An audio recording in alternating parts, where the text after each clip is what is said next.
promover a engenharia em benefício da qualidade de vida da sociedade. Este comprometimento com o desenvolvimento do país me fez começar a utilizar o meu espaço para gerar encontros e conectar pessoas. Como fiz isso? Abri minhas portas para reuniões no âmbito das divisões técnicas, reunindo associados voluntários das mais diversas áreas, a fim de realizar debates, estudos, seminários, cursos e palestras. E posso dizer que tudo isso transcorreu com sucesso. Criei um verdadeiro exército de engenheiros cidadãos que deram vida a projetos que defendem o interesse público, a engenharia e o desenvolvimento científico do país. Projetos que promovem o avanço econômico, cultural e social com ética profissional e determinação. Você pode não saber meu nome, mas com certeza conhece muitos dos meus feitos. Afinal, são mais de 100 anos de história que acumulam experiência, tradição e credibilidade em minha bagagem. Mas não se preocupe, minha missão de contribuir com o desenvolvimento da sociedade não envelhece, ela se renova constantemente. Atuo de maneira integrada, conectada e sem fronteiras geográficas. Meus eventos e reuniões podem ser acompanhados presencialmente ou pela internet. Mantenho meus associados atualizados por informativos e publicações colaborativas, que são escritas pelo verdadeiro protagonista desta história, você. Você pode não ter me visto nascer, mas saiba que contribuiu para que eu estivesse aqui hoje. Afinal, sou feito por pessoas. Se já me conhece, é associado ou contribui com a minha causa, o meu mais sincero obrigado. Se não me conhece, tenha certeza, minhas portas estão abertas para novos associados que tenham o desejo de escrever novas páginas desta história. Apesar de ter nascido no passado, sempre atuarei por um bom futuro. Muito prazer, somos o Instituto de Engenharia. 1916. Quando minha história começou, você ainda não havia nascido, mas eu já pensava em você. Apesar de não ter fins lucrativos, carrego uma missão ambiciosa desde o meu nascimento: promover a engenharia em benefício da qualidade de vida da sociedade. Este comprometimento com o desenvolvimento do país me fez começar a utilizar o meu espaço para gerar encontros e conectar pessoas. Como fiz isso? Abri minhas portas para reuniões no âmbito das divisões técnicas, reunindo associados voluntários das mais diversas áreas, a fim de realizar debates, estudos, seminários, cursos e palestras. E posso dizer que tudo isso transcorreu com sucesso.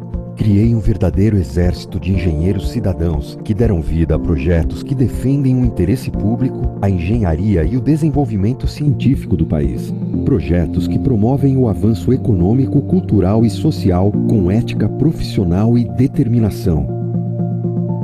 Você pode não saber meu nome, mas com certeza conhece muitos dos meus feitos. Afinal, são mais de 100 anos de história que acumulam experiência, tradição e credibilidade em minha bagagem. Mas não se preocupe, minha missão de contribuir com o desenvolvimento da sociedade não envelhece, ela se renova constantemente. Atuo de maneira integrada, conectada e sem fronteiras geográficas. Meus eventos e reuniões podem ser acompanhados presencialmente ou pela internet.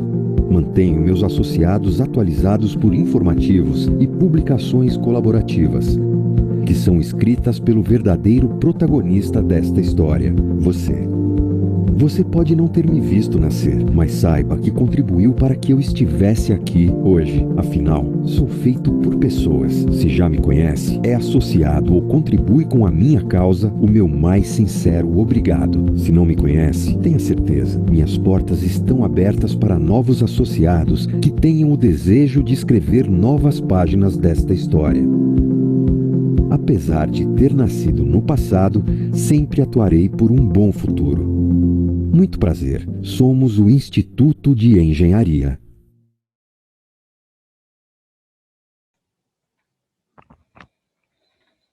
Senhoras e senhores, muito boa noite a todos que estão conectados conosco via plataforma Zoom. Hoje, 27 de agosto de 2020, a Divisão Técnica de Estruturas do Instituto de Engenharia apresenta mais uma palestra online. Hoje a palestra terá como moderadores eu, Luca Moreno, e os colegas também engenheiros Lucas Massaro e Vinícius Caruso, e conta com a parceria de sempre da ABSIC, da ABS e do Ibracon. O tema de hoje é qualidade das estruturas pré-moldadas de concreto, e nossa convidada e palestrante Iria é a Iria Doniak, referência no tema aqui no Brasil. Antes de passar a palavra ao Vinícius Caruso, que vai falar um pouquinho do vasto currículo da nossa palestrante, eu agradeço muito a Iria por disponibilizar um pouquinho do seu tempo aqui para compartilhar conosco o seu vasto conhecimento. Caruso, faça as honras, por favor. Boa noite, Luca. Boa noite, Lucas. Engenheira Iria, boa noite. Boa noite aos colegas.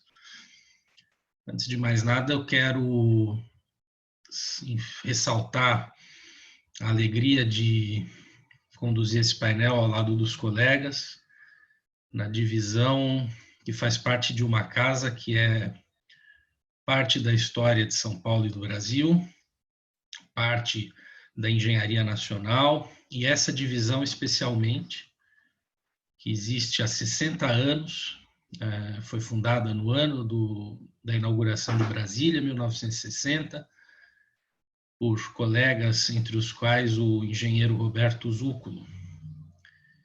E hoje recebe a engenheira Iriarícia Oliva Doniak, a quem conheço desde a minha graduação no Mackenzie, que não é tão antiga, digamos assim, é até relativamente recente, mas eu acompanhei, ainda como aluno e depois como estagiário da coordenação do curso de Engenharia Civil, a implantação da disciplina de estruturas moduladas e pré-fabricadas, que, enfim, firmou o pioneirismo por mais uma vez daquela escola, que ao lado de outras escolas, como a Politécnica, a FEI, a Mauá e tantas outras, que participam ativamente do Instituto, enfim,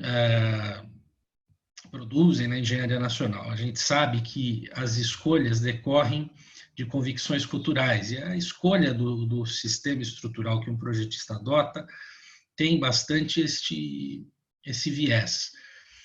E a mudança de cultura, a mudança de mentalidade começa na escola. E a proposta de criação dessa disciplina, que foi pioneira ao lado de outros, por exemplo, concreto protendido, foi o Mackenzie quem começou, método dos elementos finitos não começou, mas foi a segunda escola, a disciplina de túneis e obras subterrâneas foi a primeira escola do Brasil, essa em particular com a participação deste engenheiro, e a engenharia Iria, de primeira hora, atendendo a uma sugestão do nosso professor Simão Pliskunic, que é uma referência na área de materiais de construção, das aplicações estruturais, especialmente do concreto, propôs a engenharia Iria, implantou essa disciplina que é um sucesso e vem formando muito bem os nossos colegas, alguns que já estão no mercado, outros ainda nos bancos escolares.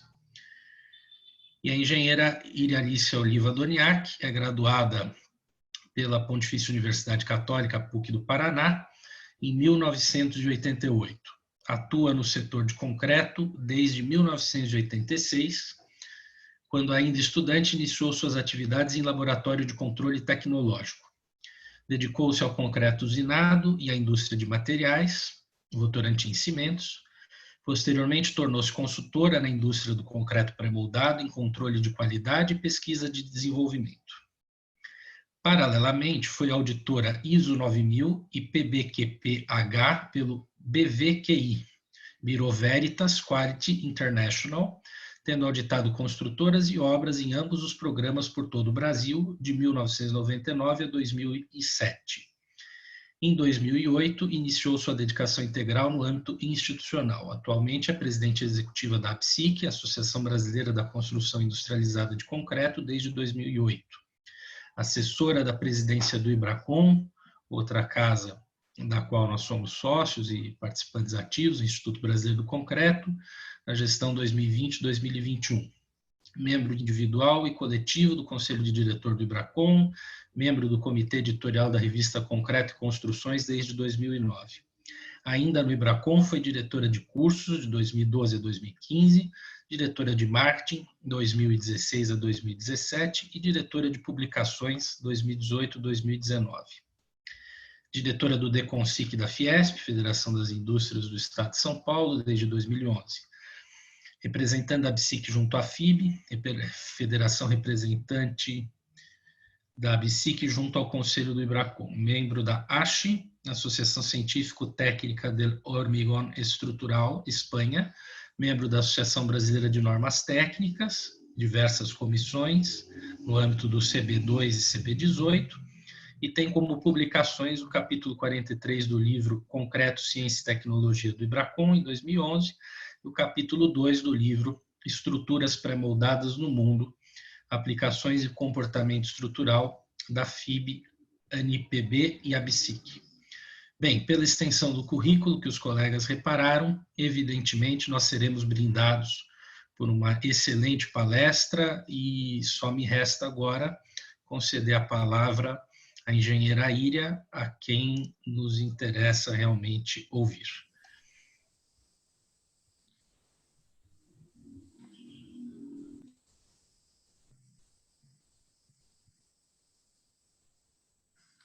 Bem, boa noite a todos. Inicialmente, eu agradeço ao convite formulado pela Divisão de Estruturas do Instituto de Engenharia.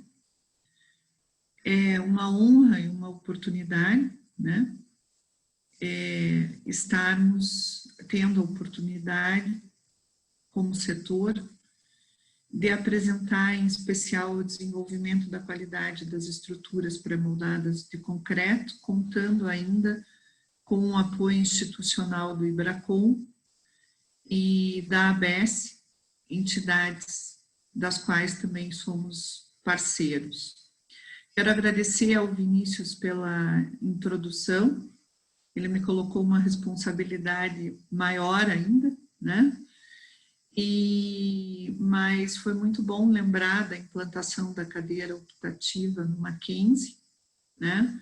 Foi um trabalho que nós desenvolvemos desde a participação das semanas de engenharia, de apresentar os cursos básicos dentro da entidade, né?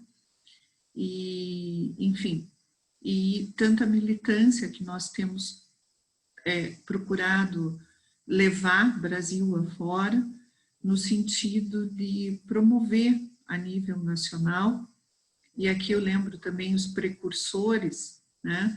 A gente costuma brincar que o pai de todos é o professor Munir Khalil Eldebs, que na USP São Carlos iniciou a formação de tantos profissionais que hoje estão em tantas universidades brasileiras, né? O professor Marcelo Ferreira, na UFSCar, o professor Joaquim, lá em Fortaleza, Daniel, em Goiânia, enfim, tantas incursões dentro do meio acadêmico, que para nós é de fundamental importância, e eu fiquei muito feliz por você ter destacado, Vinícius, esse aspecto, que é algo que a ABSIC, especialmente, tem procurado desenvolver aí ao longo da sua jornada, né? Eu vou iniciar a palestra, esse primeiro slide, então, com esta imagem, né? Essa imagem eu gosto muito, esse é a imagem de um edifício, na verdade, um hospital em Fortaleza, né? Hospital Ilha do Leite, curitibana, paranaense, né? Trabalhando em home office de Curitiba, então é o Hospital Ilha do Leite, né? Mas é um prédio, é uma edificação, né? Bastante interessante, importante, e que já desde o início demonstra a importância e a relevância de uma gestão integrada de qualidade, segurança e meio ambiente no setor, né? Então, por isso que eu escolhi essa imagem para abertura. É uma imagem que eu gosto bastante. Agora estou tentando passar para o próximo slide, mas está demorando um pouquinho aqui. Quando nós testamos, também demorou para passar.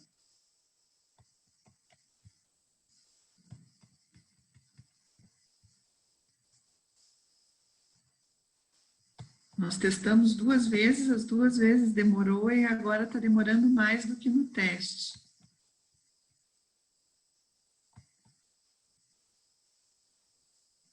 O que será que ocorre?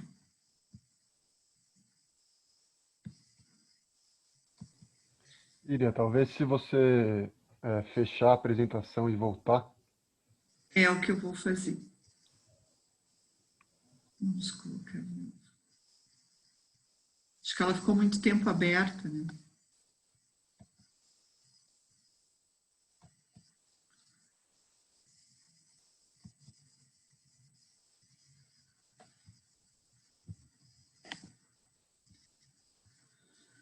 Entrou. Bom, eu quero inicialmente também aí com 2 slides, de uma maneira bem breve, apresentar a ABSIC, né? Que é a Associação Brasileira da Construção Industrializada de Concreto, que tem por missão promover o setor de pré-moldados de concreto no Brasil, desenvolvendo ações que possibilitem o crescimento do mercado, das empresas associadas, consolidando uma indústria próspera, né? Esse é o nosso objetivo. E para que possamos atingi-lo, nós lançamos mão de diversas ações, né? Como trabalhos de pesquisa e desenvolvimento. Aqui eu destaco o Núcleo de Estudos e de Excelência em Pré-Fabricação, ligado à Universidade Federal de São Carlos, coordenado pelo professor Marcelo Araújo Ferreira. A USP São Carlos, que já citei o professor Munir, né, aqui, e tantas outras universidades, né, e tantas outras mais abaixo ali, acima de certificação que está em verde. Eu coloquei o ensino, lembrando aí os cursos, as disciplinas optativas, cursos de extensão, de especialização, né, militância que já tivemos aí na área acadêmica. O networking, que a associação promove em toda a cadeia produtiva, as relações institucionais nacionais e internacionais. Vocês vão observar que a gente vai citar em alguns momentos aqui a FIB, que tem sido um apoio muito importante para o desenvolvimento do nosso setor no Brasil. As missões técnicas internacionais, né? Já estamos aí no desenvolvimento da nossa 7ª missão.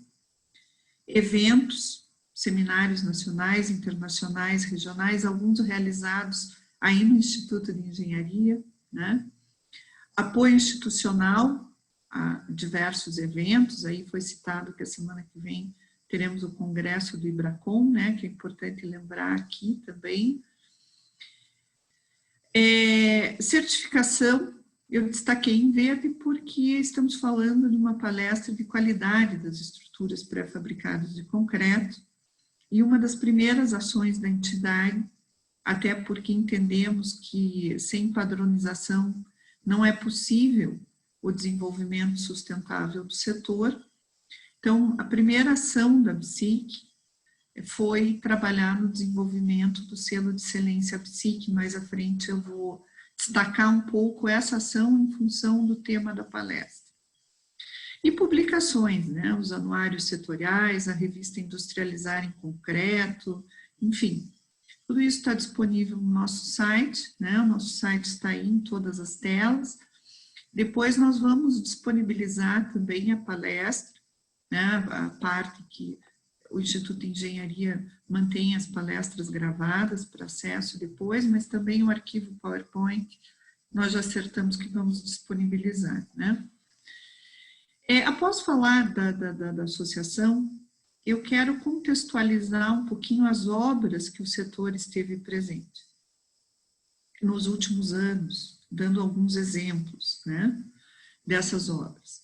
É importante nós destacarmos essa questão para que a gente tenha a exata dimensão da extensão e abrangência da onde nós estamos aplicando essas estruturas e, principalmente, da importância que a qualidade, e nós vamos até falar um pouquinho mais, né, porque vamos integrar aí uma gestão de qualidade com segurança e com meio ambiente, porque nós operamos muito com logística e isso é fundamental.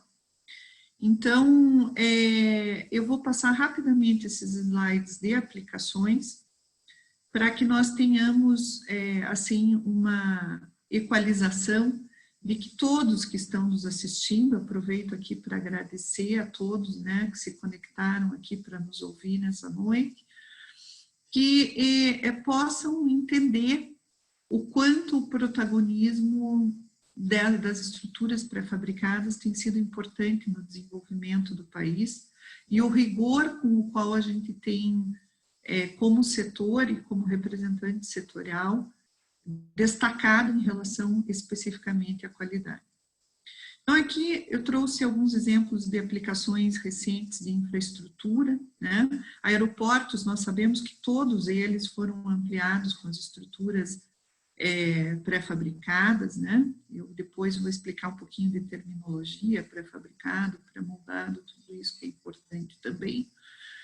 Mas aqui nós temos o novo terminal do aeroporto de Brasília, poderia ter colocado aqui de Guarulhos, de Campinas, Curitiba, enfim, todos eles foram ampliados com a pré-fabricação, né?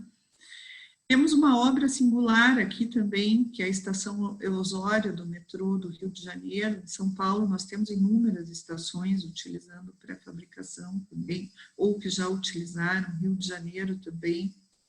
A aplicação dos pré-fabricados nesse tipo de obra é fundamental, porque quanto menos pessoas estiverem envolvidas num processo como esse, um processo subterrâneo, é bastante importante, né? E aqui a gente vê o rigor também que tem que se implementar em relação aos aspectos aí de segurança, de integridade estrutural, segurança física de quem está envolvido no processo. Falando um pouquinho de infraestrutura viária e ferroviária, também obras em todo o país, escolhi duas, né? O prolongamento da rodovia Carvalho Pinto até Taubaté, em São Paulo, a ponte ferroviária em Ibiá, Minas Gerais, todos os complexos esportivos, né, de Copa e Olimpíadas, né, foram desenvolvidos pela nossa indústria, parte da estrutura pré-fabricada, foram inúmeros projetos, né, escolhi aqui também dois para representá-los, o Arena Fonte Nova, em Salvador, a Arena do Tênis, no Rio de Janeiro, aplicações na área habitacional, de programas habitacionais, como o conjunto habitacional de Minha Casa Minha Vida em Belo Horizonte, porque ainda era Minha Casa e Minha Vida, agora é Casa Verde e Amarela, né? Foi lançado ontem um novo programa, até residências feitas com painéis em alto padrão, em São Paulo. Temos crescido em altura. Isso é um outro aspecto que é importante ressaltar, porque nos últimos anos nós temos trabalhado muito para que a normalização brasileira dê o respaldo a essa tendência internacional, que é a verticalização, que nós temos 2 edifícios praticamente finalizados agora, mas em construção. Um deles, o Varanda Botânico, que é em Ribeirão Preto, né? Uma obra de 82 metros de altura. Aqui a gente tem a Gleba B, do Complexo Parque das Cidades, foi executado pela Matec 3 edifícios, somente os pilares moldados em bloco, mas dos 5 subsolos, os 5 subsolos integralmente pré-fabricados, né? Tivemos 2 importantes colegas nossos, engenheiros de estruturas envolvidos aí na concepção do edifício, o engenheiro Graziano, em aspectos de periferia do edifício também, todos pré-fabricados, o engenheiro Eduardo Millen que já tinha feito parte do CQP da primeira etapa da Gleba A, né? Então, a gente observa que tem uma utilização intensiva de pré-fabricados em distintos tipos de obras com rigor de requisitos, de exigências do cliente e também de complexidade de desenvolvimento para as nossas indústrias, que justamente em função de terem se preparado nos anos que antecederam esse contexto todo, para atender essa demanda, e um dos aspectos bem relevantes foi a questão da qualidade, né? Temos obras de arte, que não são as obras de arte especiais, né? As pontes, túneis e outras, passarelas e outras obras de arte, mas temos esta que eu considero uma verdadeira obra de arte, entre outros edifícios icônicos em São Paulo, né? Na Faria Lima temos 2 importantes, edifício São Paulo, Plaza Iguatemi, com fachadas que são verdadeiramente esculturais. Mas aqui a gente observa um desenvolvimento de painel de fachada com vidro no meio, né? E isso demonstra o desenvolvimento tecnológico da indústria nacional em atender essas demandas, né? Projetos especiais, né? Pavimento de concreto pré-fabricado na pista de provas da Mercedes-Benz. Essa obra foi interessante porque a Alemanha não acreditava que pudesse ser executada aqui no Brasil. Havia uma ideia de construir essa pista de teste na Mercedes-Benz americana. Mas justamente eles tiveram uma surpresa no apoio que a indústria brasileira de pré-fabricação deu e como nós conseguimos responder às exigências bastante severas, principalmente de precisão. Mais à frente a gente vai falar um pouquinho sobre tolerâncias, né, e outras questões. Inúmeras outras aplicações, né, escolas particulares, CAICs,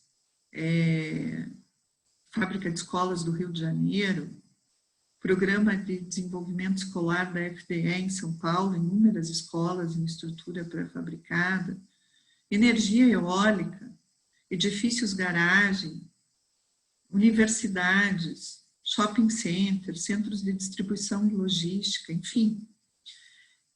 A diversidade de segmentos atendidos pela indústria, ela é bastante ampla, né? É um outro aspecto que eu queria destacar, porque isso vai fazendo com que cada vez mais a gente consiga adentrar nesta ambiência que é a importância e a relevância da qualidade nas estruturas pré-moldadas.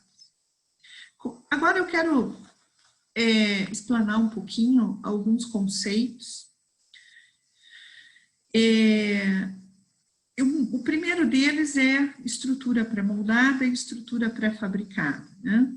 Eu falo muito estrutura pré-fabricada porque na BSIC estão representadas a grande maioria das indústrias formais que produzem em indústria a estrutura pré-moldada. Então, a ABNT NBR 9062, nós vamos falar um pouquinho dela em determinados momentos desta apresentação, que é a norma considerada por nós como a norma mãe do pré-moldado, projeto e execução de estrutura pré-moldada de concreto, né? Essa norma é uma norma referência para nós, né? E ela traz a seguinte definição, resumindo para vocês, que estrutura pré-moldada é toda aquela que é produzida fora do local do seu uso definitivo, né? Independente se essa produção esteja sendo realizada no canteiro ou numa indústria, ela é uma estrutura pré-moldada. Porém, quando nós falamos em estrutura pré-fabricada, eu gosto, apesar de estar muito discorrida na norma, as questões que fixam as condições para uma indústria ser considerada indústria, na norma é muito importante essa etapa, porque nem sempre, por você estar produzindo num ambiente fechado, ele pode ser considerado uma indústria. Para que a indústria seja considerada como indústria, ela tem que atender a determinados parâmetros, como, por exemplo, o controle do desvio padrão do concreto, desvio máximo de 3,5 MPa, e outras questões de capacitação, de máquinas, de equipamentos, para que ela seja considerada como indústria. Porque ser indústria não é operar dentro de um galpão. Ser indústria é ter atendido determinados parâmetros para ser considerado como tal. E essa definição de Fernandes Ordões, né, que alguns conhecem o Davi Fernandes Ordões, que hoje até é o secretário executivo da FIB, mas essa definição vem de um livro de pré-fabricação, escrito ainda pelo pai dele, né, e pelo José Antônio Fernandes Ordões, que trouxe essa questão da instalação industrial, né? E à esquerda vocês têm a imagem de uma indústria nacional, só para que a gente possa exemplificar o que eu estou querendo dizer. Nós temos ali pistas, né? Pistas de proteção, pistas instaladas dentro do rigor exigido para que a proteção seja executada com segurança. Dentro da indústria, a gente trabalha grande parte, 99%, com pré-tração, eventualmente tem pós-tração complementar às atividades de pré-tração. Mas, enfim, ali eu trago, então, essa imagem da configuração da indústria. Quando nós falamos em qualidade, às vezes me perguntam assim, Íria, significa, então, que uma estrutura pré-moldada tem menos, quando feita em canteiro, tem menos qualidade do que uma estrutura pré-fabricada? Porque toda estrutura pré-moldada, toda estrutura pré-fabricada é também pré-moldada, porque ela é executada fora do local de uso definitivo. Mas, quando a gente fala em pré-moldado de canteiro, eu não posso falar que ele tem mais ou menos qualidade em relação a pré-fabricado. Mas o que eu posso, sim, é exigir que o desempenho deste pré-moldado tenha o mesmo rigor de desempenho do pré-fabricado. Porque não importa aonde ele é produzido, mas ele tem que estar produzido dentro do rigor e das exigências normativas, né? Qualidade, né? Eu estudei muito aí os gurus da qualidade numa época da minha vida, né? Estudei muito Juran, Deming, Crosby, e Juran dizia que qualidade é adequação ao uso, né? Como que você define qualidade? É você produzir algo ou fornecer algum produto ou serviço que seja adequado ao uso ao qual ele está destinado, né? E ainda Crosby, ele abria um dos livros dele, A Revolução pela Qualidade, com um versículo bíblico que dizia assim, o meu povo perece porque lhe falta o conhecimento. Normalmente, quando nós temos algum problema, é justamente porque nos faltou em alguma etapa do processo o conhecimento, né? Então, saber essas questões conceituais também é importante, né? Porque você pode, sim, contratar uma obra pré-moldada, desde que ela se proponha a atender a ABNT NBR 9062, né?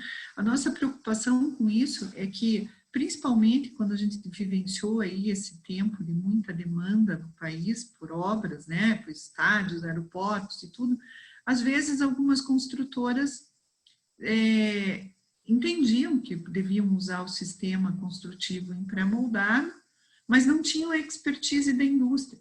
E aí começavam a pré-moldar no canteiro, sem o rigor necessário e o cuidado necessário, por exemplo, comprando concreto pelo FCK. Mas mais para frente a gente vai ver que para a indústria a resistência do concreto está sendo fixada nas resistências iniciais, porque muitas vezes, em menos de 7 dias, nós já temos uma estrutura montada, sendo carregada, sendo solicitada, né? Então, nós não podemos querer executar o sistema construtivo pré-moldado com o raciocínio de uma estrutura convencional, porque não é assim que funciona.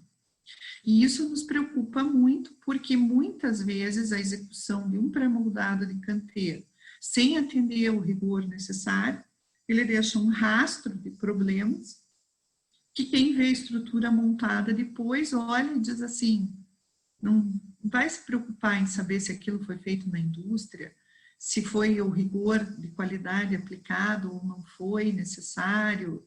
Ele vai ver que existe uma patologia em um determinado sistema construtivo.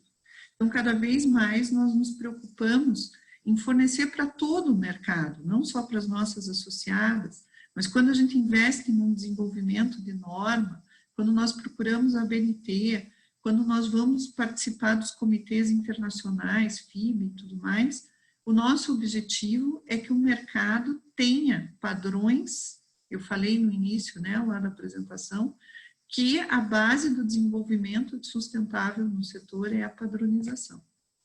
Então, nós falamos em normalização. Se eu não tenho requisito, eu não tenho critério para aprovar ou não aprovar, para desenvolver determinadas etapas. Esses requisitos têm que estar fixados em algum lugar. No Brasil, normalmente, esses requisitos estão sendo fixados nas normas técnicas, né, a ABNT, e aqui nós temos normas brasileiras, lá no final eu acrescentei uma norma que não é a ABNT, não é a NBR, que é a NR18, que é uma norma regulamentadora das condições e meio ambiente de trabalho na indústria da construção, certo?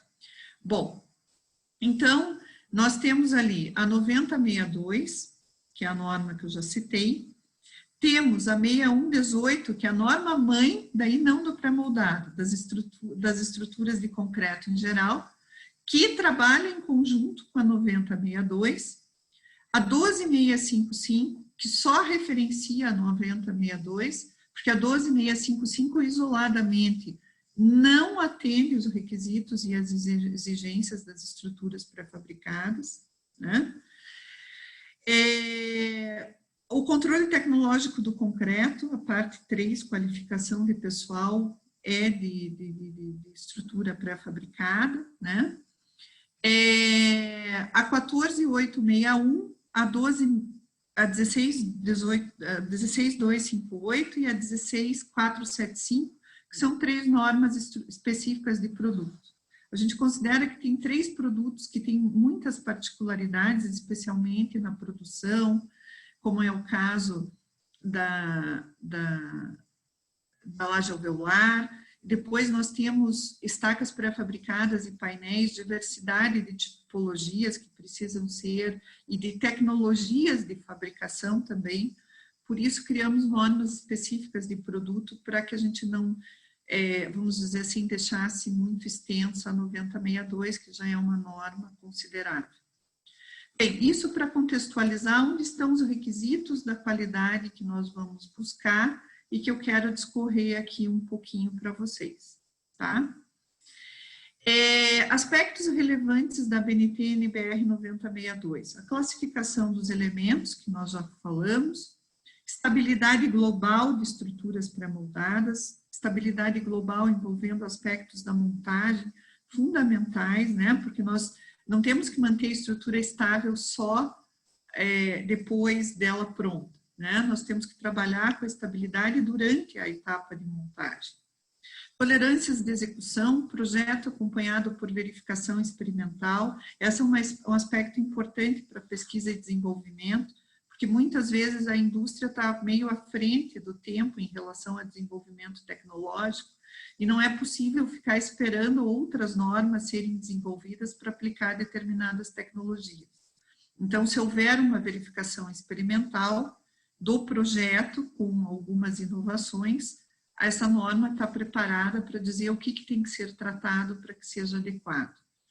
Limites de deslocabilidade em condições de serviço, dimensionamento e detalhamento dos elementos, durabilidade e cobrimento das armaduras, resistência ao fogo, né? Embora exista 15.200, a 15.200 remete especificidades a normas próprias, né? Que é o caso das pré-fabricadas de concreto, E crescemos muito nos aspectos de montagem, fomos atuantes também depois na revisão da NR18, levando essa nossa experiência também, e agora ainda participando de uma nova norma da ABNT, que é de equipamentos de guindar, né? Para falarmos em pré-fabricação, nós temos que abordar 3 grandes processos, considerados macroprocessos: projeto, produção e montagem. A interface entre esses processos é de fundamental importância e pode impactar em 2 aspectos fundamentais: na produtividade, no cronograma e na qualidade, certo? Porque às vezes a gente pensa nos processos isoladamente e não considera a interface entre eles, que é relevante nesse aspecto. Então, rapidamente eu vou passar projeto estrutural, que existem algumas diferenças do projeto estrutural convencional, inclui aí também um projeto de montagem, né? Nós temos que ter uma armadura especificando todas as necessidades de produção, das exigências para a produção daquela peça, FCK de concreto, mínimo de desforma e desprotensão em montagem. Desprotensão é tratada na 9062, a gente vai ver um pouquinho mais para frente. Detalhamento das ligações. Ligações é um outro aspecto que eu vou falar mais à frente. Identificação da peça, quantidade de repetição, armadura protendida, a força aplicada em cada cabo, bem como o alongamento. Isso tudo tem que ser controlado, ter registro desses alongamentos de cabo e dessas verificações dentro da indústria. Durabilidade, cobrimento, fator aquecimento, projeto de montagem. Produção, dentro da produção são essas, eu estou colocando essa terminologia porque às vezes vou fazer referência a ela, mas dentro da produção nós temos formas, armadura, proteção, produção do concreto, porque as empresas têm as suas centrais dosadoras, o concreto das indústrias não é concreto usinado, salvo em alguma manutenção de central, alguma situação assim, né? A parte de concretagem, desforma ou desprotensão, que é o momento onde a gente libera a peça para movimentação, que é um outro ponto de qualidade muito importante. Costumo dizer que as peças pré-fabricadas, elas se autotestam. Se a gente não tiver controle na desforma e na desprotensão, já vai aparecer aí os primeiros problemas antes até da peça sair de dentro da indústria. E os cuidados com armazenamento. Uma outra etapa é a montagem. Não é possível montar uma estrutura pré-fabricada sem um plano prévio de montagem. Sequência, plano de rigging, travamentos temporários, solidarizações, conhecimento detalhadamente dos projetos, monitoramento dos prumos, conhecer terreno, saber aonde você vai estar entregando, fornecendo, interface com a produção, porque tem que ter uma sequência de projeto, produção e montagem, porque senão a gente impacta em um requisito do cliente principal que compra o pré-fabricado de concreto, que é o prazo de entrega da obra, né? Interface com outras etapas da execução da obra, necessidades do cliente na liberação de determinadas áreas, né? Enfim, condições locais de tráfego, tudo isso faz parte de um planejamento de montagem. Por que eu falei em planejamento de montagem? Porque a logística para nós é fundamental. Se tudo isso não for pensado e planejado antecipadamente, como é que chega um pilar na obra de 30 metros, ou às vezes mais, e você dá sequência a isso, e isso ocorre no canteiro de obras com a segurança apropriada, com a naturalidade que o processo requer. Então, vocês vejam que só nessas 3 telas, a gente fazer um curso de algumas horas de qualidade dentro da pré-fabricação. O que eu quero aqui trazer para vocês uma overview da onde estão os pontos principais que nós temos que focar para assegurar a qualidade neste processo. Logística, a gente tem transporte interno dentro da fábrica, tem armazenamento, tipo de transporte para a obra, formação das cargas, a correta amarração, tipos de equipamentos, dispositivos de montagem. Em alguns casos, aquisição e armazenamento de matérias-primas se agrega à logística também. Essa imagem é uma imagem de uma fotografia que eu tirei quando eu acompanhei, por questões de controle de qualidade, algumas etapas da Arena do PAN, que depois serviu na Copa também, né? Essa era uma obra que virava 24 horas a montagem dela, porque quando o Brasil decidiu entrar no PAN em 2006, já não tinha tempo para executar isso tudo, né? E aí essa obra foi uma loucura. E aí, nesses momentos, principalmente, você ter uma base boa de controle de qualidade é fundamental. Porque você tem essa imagem eu escolhi porque você vê a diversidade de processos que não são os processos da pré-fabricação, interagindo juntos ao mesmo tempo no canteiro de obras, né? Então, a questão de segurança, montagem, qualidade na montagem. Porque às vezes a gente fala em qualidade, se pensa, é qualidade do concreto, é qualidade disso. Não, tudo é qualidade. Nós temos que cuidar de tudo, porque se um item foge, é como nadar e morrer na praia, né? Então, aqui a gente tem também esse material da BSIC, que é o Manual de Montagem das Estruturas Pré-Moldadas de Concreto. São inúmeras páginas onde a gente fala de todas aquelas etapas do planejamento que eu falei para vocês, dos cuidados com as ligações, com as fases transitórias, com o transporte, com o armazenamento, enfim. Não tenho tempo de discorrer a respeito, mas é importante eu informar para vocês que existe. Falando em situações transitórias, esse é um dos aspectos que diferencia as estruturas pré-fabricadas, as estruturas pré-moldadas, das estruturas convencionais.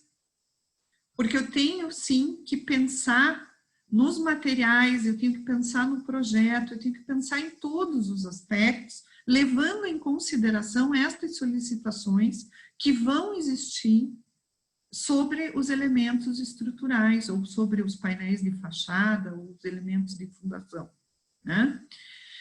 Então, um dos aspectos muito importantes que eu comentei lá atrás é a resistência de liberação das peças, que ela pode ser, quando o concreto armado, prevista no projeto, ou o projetista ter validado o procedimento de liberação de uma determinada empresa. Existem empresas que têm suas áreas de projeto, empresas que terceirizam projetos, ou empresas que às vezes produzem com o projeto estrutural que o cliente forneceu. Existem inúmeras possibilidades nessa fase de contratação. Não vou me alongar nela porque não temos condição, né? Mas é importante você levar em consideração que para desprotender uma peça, por exemplo, protendida, você tem que ter no mínimo, por norma, pela 9062, 21 MPa. Mais para frente isso está citado também. 21 MPa, na época dos estádios, dos aeroportos, na época aí que nós fomos super demandados, né? Era menos de 14 horas para você liberar uma peça dentro do ciclo de produção de uma indústria. Então, nós não podemos dosar o concreto dentro da indústria para o FCK, né? Nós temos que pensar nessas idades, que são idades jovens, recentes, e que as peças vão estar sofrendo solicitações de carregamento. Pega um pilar de 30 metros, vai tirar ele da forma com 14 horas, só o efeito de sucção que tem ali, se você não tiver uma resistência mínima que suporte aquilo, aquele esforço, evidentemente que você... Então, este controle, saber o que está acontecendo na produção, é fundamental. Aqui tem um exemplo, né? Uma peça sendo movimentada já para armazenamento, as lajes alveolares também, empilhamento máximo, calços. Então, tudo isso faz parte da qualidade do pré-moldado, né? E que precisa ser controlado, e que precisa ter especificação. Essa imagem eu gosto bastante, é uma imagem clássica de ligações, né? Apenas para exemplificar que nós vamos ter na conexão entre os elementos estruturais o que nós chamamos de ligações, está bem tratado, bem exemplificado também na 9062, na norma de painéis tem considerações específicas para painéis, e o tipo da ligação é que determina o modelo da estrutura que nós vamos utilizar, né? Nós temos, eu também não tenho como aprofundar ligações, mas ligações isostáticas, né? Ligações hiperestáticas, ligações rígidas, semirrígidas, enfim, existe todo um critério, uma classificação. E nas ligações nós cuidamos de dois aspectos, complexidade e custo, né? E as ligações, elas são responsáveis por transferência de esforços, efeitos de diafragma, pórtico, redistribuição de esforços, né? Elas interferem no modelo da estrutura que eu comentei inicialmente, e elas também têm algumas questões que precisam ser cuidadas, principalmente em painéis, que é a questão da estética, né? Então, assim, eu posso ter uma ligação extremamente eficiente do ponto de vista estrutural, mas inexequível muitas vezes no canteiro. Ou, às vezes, como nós vivenciamos em alguns estádios, 2 estádios sendo executados pela mesma construtora, o engenheiro me falou, ele disse, olha, e aqui nós estamos levando metade do tempo que o outro estádio está levando para executar essa conexão do pilar. Em função do que foi definido, da escolha do projeto estrutural em relação ao tipo de ligação, que deve ter tido uma interface também com o cliente, no sentido de velocidade. Aonde que estava o custo? Em você ter que manter a peça içada para executar a ligação mais tempo ou menos. Aí eu vou falar para vocês de hora de guindaste, e vocês vão entender o quanto pode impactar no custo, né? Então, nós temos que pensar muito, por isso que o planejamento é fundamental, para que tenha eficiência, tenha execuibilidade na obra, tenha eficiência estrutural requerida e que a gente não inviabilize por um custo que não deveria ter sido tão alto. Por isso que a gente sempre insiste também que a qualificação dos projetistas de estrutura para atuarem nas obras pré-moldadas, ela é muito importante. Qualidade envolve qualificação de pessoal também em todas as fases, projeto, produção, montagem, né? Então, elas são de extrema importância e aqui eu destaco que não adianta eu ter uma correta especificação em projeto, uma correta execução conforme o projeto, mas se os materiais não forem os materiais que estão especificados, né? Então, se eu estou falando em durabilidade, em vida útil da estrutura, a gente normalmente pensa em concreto, que é a nossa área, mas nas estruturas pré-fabricadas nós temos que pensar na durabilidade dos elementos de ligação, porque não adianta eu ter a resistência adequada do concreto e os elementos de ligação, por exemplo, estão lá numa obra litorânea e não tem o tratamento adequado, coisas dessa natureza e situações que a gente percebe que quando não são verificadas, quando não são observadas, podem deixar problemas futuros, né?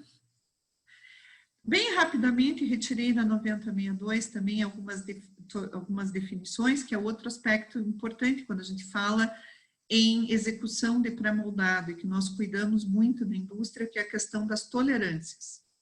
Então, eu coloquei aqui ajuste e desvio, dimensão básica, folgas para ajuste negativo ou positivo. Eu não vou entrar devido ao tempo, mas quis deixar registrado aqui, porque eu vou explicar para vocês em uma imagem. Eu, às vezes, penso que uma imagem fala mais do que 1000 palavras, né?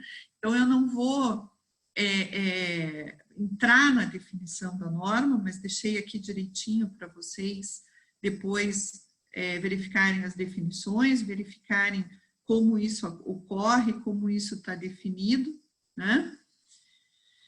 E fiz esse esqueminha aqui, né, que resume um pouco lá atrás, que ajuste é igual à tolerância global, que é a somatória de todas as tolerâncias de fabricação, posicionamento e locação das peças. Existem variações inerentes por fenômenos físicos, térmico, retração, fluência, diferenças a mais ou a menos de projeto, e esta imagem que eu quero fixar nela. Eu tenho que chegar na obra e a peça tem que encaixar, né? Se eu tiver que usar marreta para fazer falando assim no português de obra, né? Se eu tiver que usar marreta para essa peça encaixar, eu não posso dizer que ela foi produzida com qualidade. certo? Por outro lado, se ela encaixar, mas o contato da viga com o pilar ali não tiver dentro da área de contato que foi prescrita na norma, eu posso vir a ter problema naquele consolo, certo? Então, daí a grande importância e a relevância de controle de qualidade nos cuidarmos das tolerâncias. Eu tenho ouvido por aí, às vezes, em algum momento ou outro, que existem muitos problemas de tolerância, e normalmente, quando existe alguma dificuldade na questão de tolerância, é porque falta controle de qualidade. Por isso que nós insistimos tanto, porque as referências, elas existem e elas estão normalizadas, essas referências. Então, elas estão normalizadas e elas estão normalizadas em milímetros. Eu destaquei aqui uma partezinha do 9062, que é uma tabela de tolerâncias imensa, certo? De um exemplo de pilares, vigas, pórticos e elementos lineares. Mas nós vamos ter de painéis, de lajes, de elementos em placa, de telhas, vamos ter os limites de deslocabilidade, aqui estão as tolerâncias de produção na norma, nós temos as tolerâncias de montagem também. Então, o aspecto dimensional, porque também não adianta eu cuidar tanto do recobrimento, tanto da durabilidade, especificar o concreto corretamente.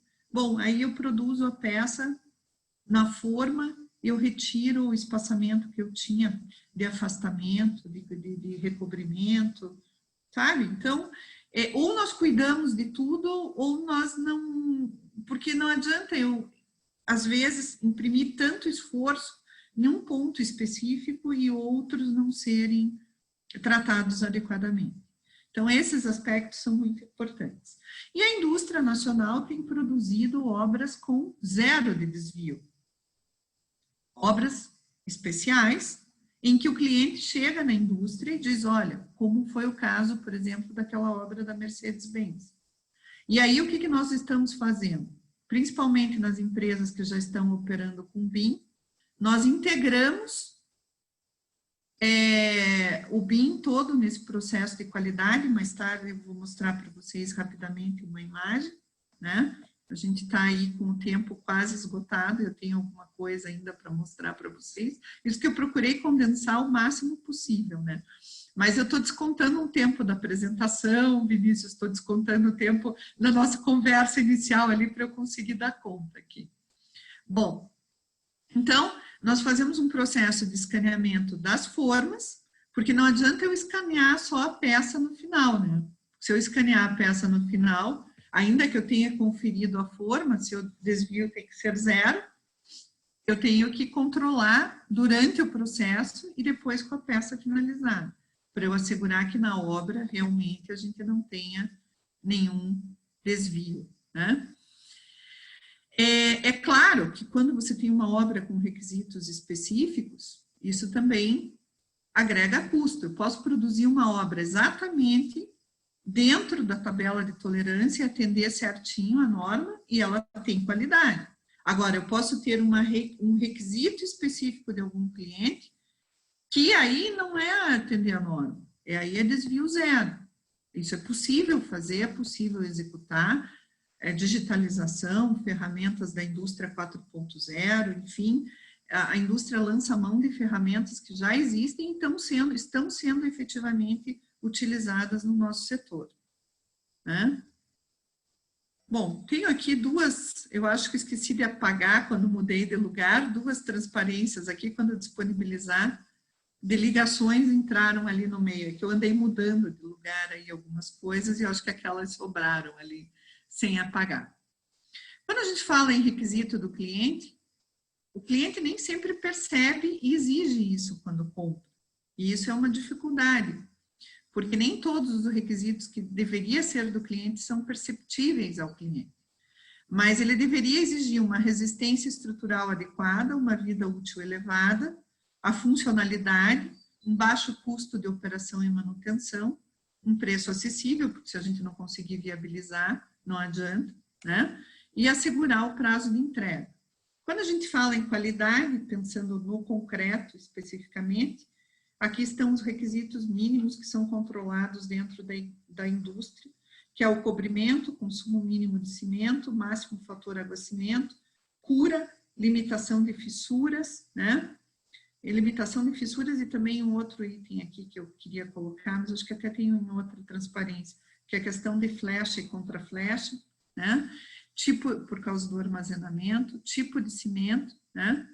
E sempre pensando não só na qualidade do processo construtivo, mas também do projeto, né?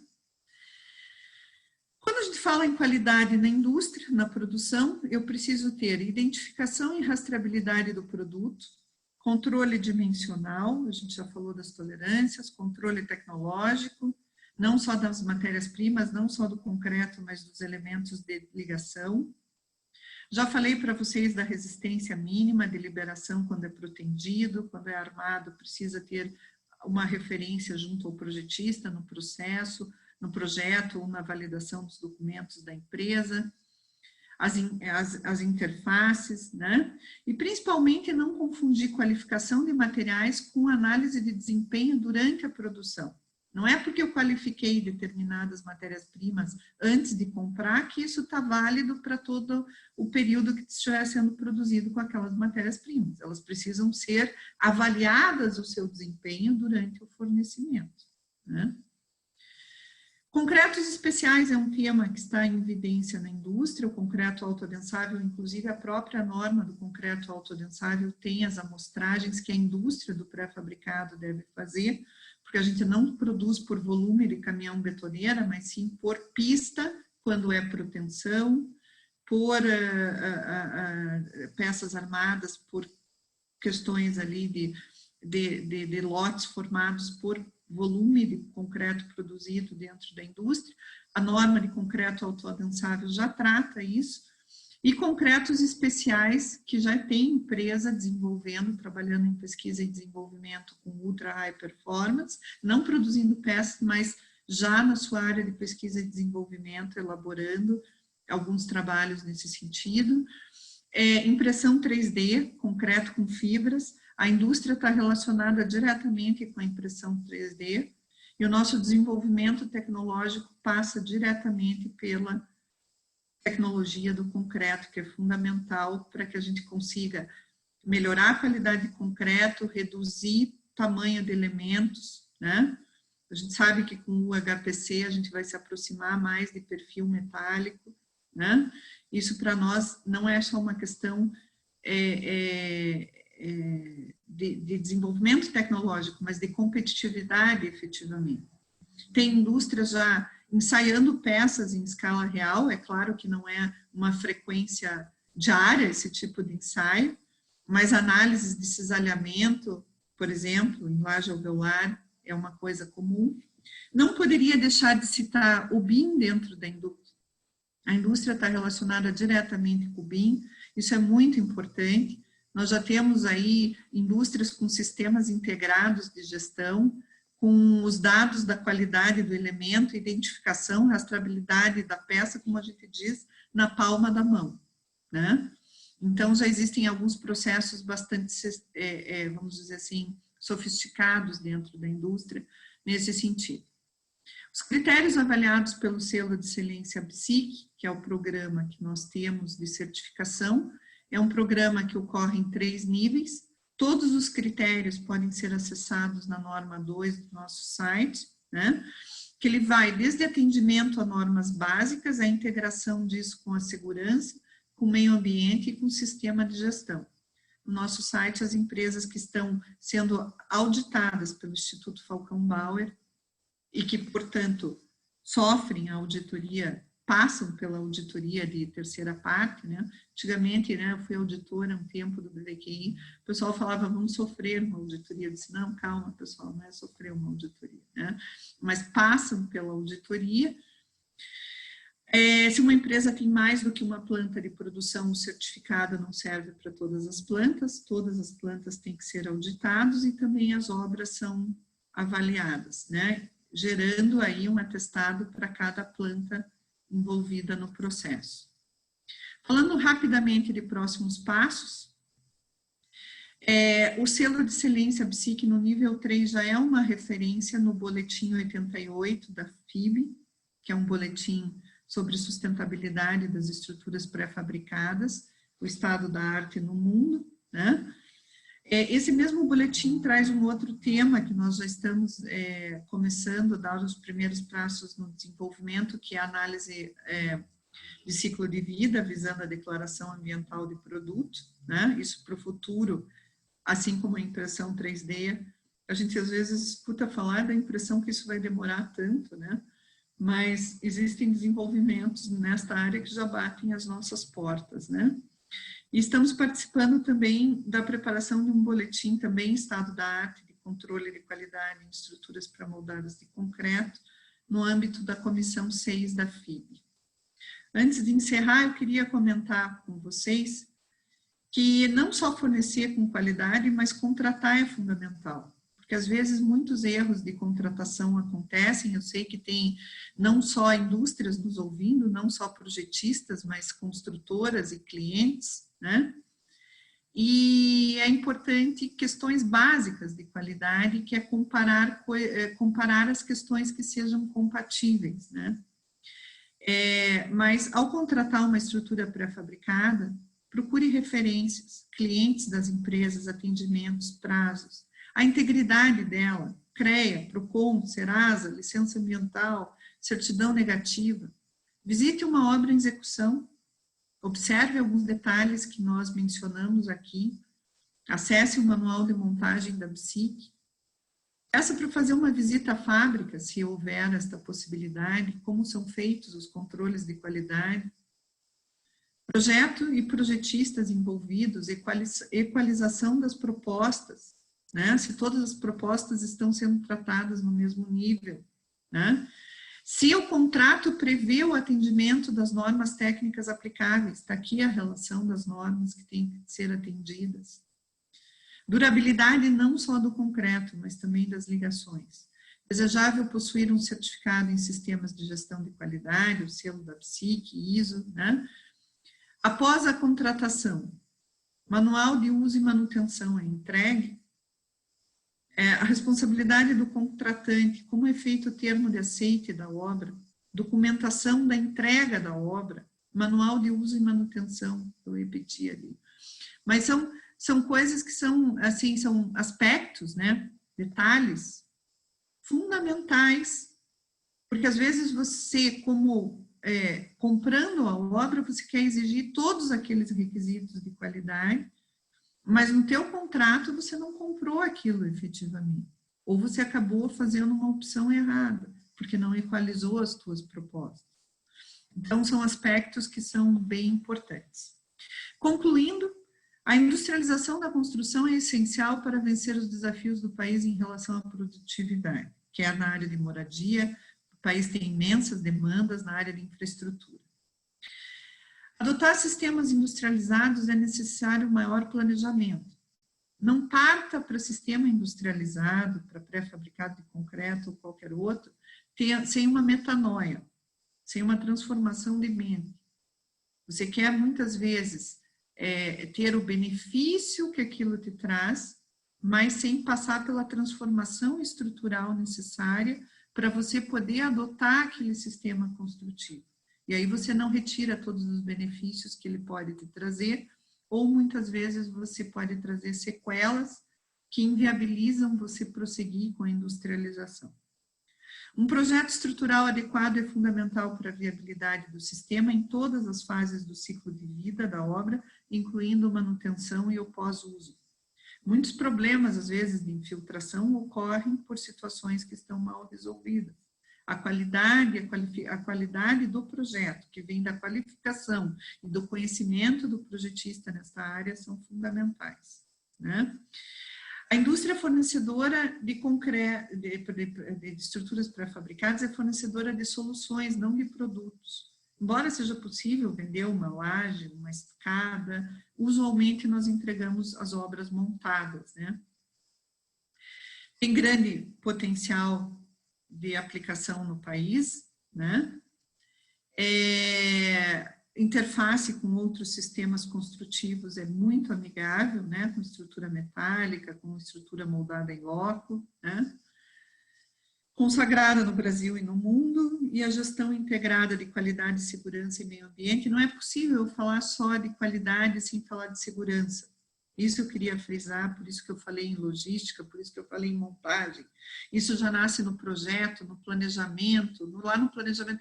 O planejamento e montagem tinha que começar já lá junto, no início. Normalmente, às vezes, isso é um pouco difícil, mas quando a gente consegue integrar lá no início tudo, né? Às vezes por questão de cronograma de obra, como ela entra, né? E como ela está sendo desenvolvida, ou às vezes obras que são concebidas em estrutura convencional e a indústria tem que converter um projeto que era para convencional, um pré-fabricado, e isso consome muito tempo, por isso aquela metanoia, né? É importante a gente tratar a industrialização como deveria. Eu queria falar muito mais para vocês a respeito de alguns aspectos, me aprofundar, né? Eu tenho me norteado e tenho recomendado esta bibliografia, né? Tenho utilizado muito esse material que está aqui, né? Descrito, que eu vou deixar, por isso eu quero até disponibilizar a palestra depois, para que todo mundo possa ter essas referências. E queria encerrar, né? Com a nossa logo nessa fase de pandemia aí, estamos juntos no combate à Covid-19, né? Agora, nas nossas auditorias, inclusive, nós vamos passar a ser avaliados também pelos procedimentos sanitários, né? Tivemos uma fase de implementação rígida dentro da indústria aí, né? Na última revista nossa, Industrializar em Concreto, até publicamos uma pesquisa de como está a indústria nesse momento, né? Nesses 3 primeiros meses, que foram março, abril, maio. Agora vamos apresentar a segunda pesquisa, junho, julho, agosto, né, que estamos encerrando o mês de agosto. Espero que a gente possa passar logo por isso. Quero desejar, fico à disposição agora para debate, e quero desejar a vocês aí saúde sempre e êxito nos empreendimentos. Mais uma vez agradeço o convite a todos.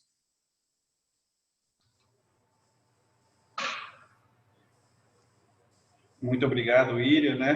Primeiramente, boa noite a todos, boa noite a Íria. E parabéns pela palestra, né? Uma excelente apresentação que você fez aqui para nós hoje. E pode ter certeza que isso vai contribuir muito para muitas pessoas aqui que estão nos acompanhando hoje, nesse momento. Eu vou passar a palavra ao Luiz Libe, o engenheiro Luiz Libe, né? Pois ele tem uma pergunta para fazer diretamente para você, Íria. Boa noite, Íria. Boa noite a todos. Boa noite, Livi. Tudo bem? Bela palestra, eu vou depois copiar ela para umas próximas minhas aí, pode ser? Me empresta? Pode ser. Nós trabalhamos todos juntos aí, né? O que é importante é que o pré-fabricado, pré-moldado seja divulgado corretamente. A nossa preocupação é que as obras com essa tecnologia sempre sejam executadas com o máximo de qualidade, rigor e segurança, né, Lívia? Perfeito. E ao finalzinho ali, quando estava apresentando as tuas conclusões, você falou da transformação de mentalidade que tem que ter ao se adotar um sistema pré-fabricado, né? Do pré-moldado pré-fabricado. E é curioso, assim, que ele é justamente um paradigma que a gente oferece, a gente, digo, nós amantes do pré-fabricado, enfim, a gente está oferecendo um sistema que entre outros benefícios, reduz prazos de entrega das obras, né, entre outros benefícios. Ao mesmo tempo que isso acontece, a gente passa por um processo de adaptação de projeto, e aí eu falo de adaptação de projeto de todas as disciplinas, tanto o estrutural, como de instalações, como eventualmente arquitetônico, para transformar uma obra que originalmente foi pensada no sistema A, B ou C para o sistema pré-fabricado. A indústria tem feito esse esforço, né, de fazer essa transformação, lógico, em busca de mercado, mas como é que tu enxerga esse paradigma, assim, do ponto de vista especificamente do prazo, né, de como que a gente, para a gente ter uma construção industrializada, pré-fabricada bem feita, que atinja o objetivo que a gente se propõe no início dela, o planejamento da construção como um todo, o planejamento desde os 3 processos de projeto, produção e montagem, eles têm que ser muito bem feitos e eles têm que ser têm que interagir muito, né? Tem que interagir muito esses 3 grandes processos que você falou lá, projeto, produção e montagem. O paradigma que eu digo é assim, como é que a indústria oferece vamos dizer, a redução de tempo ao mesmo tempo que oferece um planejamento completo das atividades. O tempo que decorre entre uma contratação e o início da atividade em obra parece ser muito curto, não é? Então, como é que a indústria faz esse planejamento efetivamente? Veja, Livi, você, né, é mais novo do que eu um pouco, mas já militou na indústria há muitos anos, né? A gente trabalhou muito, inclusive, junto, dentro da indústria, né, Livi? E eu com atividade de consultoria, você para o lado de dentro da indústria, a gente já teve algumas oportunidades de debater algumas situações, casos reais, situações práticas, né? Mas eu vejo, assim, a indústria em transformação, né? O planejamento é algo que não se pode abrir mão. E o mercado nosso está em transformação também, né? Ele está em transformação por 2 razões. Primeiro delas, a produtividade, que tem sido perseguida, e eu tenho observado que as construtoras cada vez mais estão pensando em produtividade, e você já percebe que a busca pela industrialização, ela é muito mais forte do que ela era há 5 a 10 anos atrás. Algumas ferramentas vão ser indutoras desse processo, como o BIM, por exemplo, né? Uma das grandes dificuldades nossas era muitas vezes ter esta integração dessas interfaces, né? E hoje a gente já está com sistemas de ERP, com o projeto em BIM, com a possibilidade de integrar esse projeto dentro das máquinas de corte e dobra, de tudo isso, a gente já está, pela digitalização, conseguindo ter uma integração maior. Mas tem 2 pontas aí que são fundamentais. O planejamento, desde aquele momento em que nós vendemos a obra, né? E aí tem uma dificuldade muito grande que muitas vezes quem deseja a obra planeja ela 6 meses, 1 ano antes de vir com a solicitação para a indústria. E aí quando ela chega na indústria, te olham e dizem assim, você está 1 semana atrasado já, né? E essa compatibilização inicial, e faz parte da qualidade, eu falei que eu queria falar muito mais coisas da qualidade do que estava na palestra, mas esse momento desse acerto dos prazos iniciais, quando você começa, e você sabe disso, quando a gente começa ali errado, depois, para consertar, é um sofrimento até o final da montagem para cumprir o cronograma. E é bem nesses aspectos, e por isso que eu falo nas interfaces, que é exatamente nos detalhes, às vezes não é nos macroprocessos que, eventualmente, não conformidades surgem, né? Às vezes não conformidades surgem nos detalhes, não no macroprocesso. Por isso a interface é fundamental. Então, quando você estrutura a gestão da qualidade, você tem sim que pensar como é que você trata essas interfaces. E um exercício muito grande que a gente faz na indústria é lá no início, no planejamento, e esse planejamento é fundamental, é você saber exatamente onde estarão os possíveis gargalos, né? Os famosos gargalos, né? Porque é lá, quando der um gargalo, é que a possibilidade de haver uma não conformidade é muito grande. Então, você já antevê alguma possibilidade, você trabalha no sentido de que lá na frente aquilo não ocorra. Porque, diferentemente de uma obra convencional, você não vai ter a oportunidade de resolver isso quando tiver 10 caminhões na marginal de São Paulo esperando para descarregar pilar de 30 metros. Esta é a questão de que a industrialização tem que ser cada vez mais planejada. Cada vez mais o planejamento é a chave do sucesso. E nós, pela transformação digital que estamos passando, principalmente nós estamos com boa parte da indústria já funcionando com BIM, né, Liv? E não, se não operando 100%, muitas já operaram, já trabalharam com BIM, mas tem uma parcela expressiva aí, em torno de 40% das empresas já com o BIM implementado efetivamente, né? Já com o sistema de ERP integrado com o BIM, com tudo isso. São ferramentas que vão facilitar o nosso dia a dia, né? Eu vendo ali, falando com a palma na mão, que hoje você consegue ter a identificação e a rastreabilidade das peças ali no teu celular, enfim, no dispositivo que você tiver ali. Você lembra quando nós controlávamos com planilha, com papel, que anotava alongamento de cabo, o inspetor de qualidade na cabeceira da pista, lendo as medições e anotando naquelas planilhas enormes, alongamento do cabo e tolerância e tudo isso. Então, eu vejo que a gente também está evoluindo tecnologicamente e isso vai nos ajudar a suportar este momento, porque eu vejo que essa transição para um maior nível de industrialização, ela já está acontecendo. Se não for aí o momento de pandemia, a gente sabe o que já teria acontecido esse ano, né, Liv? Mesmo com a pandemia, o nosso setor, a construção civil como um todo não parou, mas o nosso setor também não, né? Sim. Lá no início, eu mostrei a grande diversidade de aplicabilidades, né, de aplicações que nós temos. Não sei se eu consegui te contextualizar, te responder como você gostaria essa pergunta.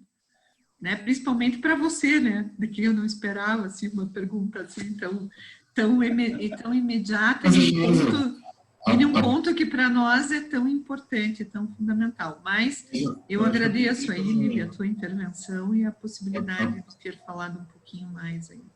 Acho que a pergunta é justamente para provocar assim, o resto do pessoal que está assistindo, né? Até essa curiosidade, né? A gente, lógico, nós vivemos isso no dia a dia, né? Há 20 e vários anos a gente vive isso no dia a dia, né? Mas o povo para contextualizar um pouquinho. Obrigado.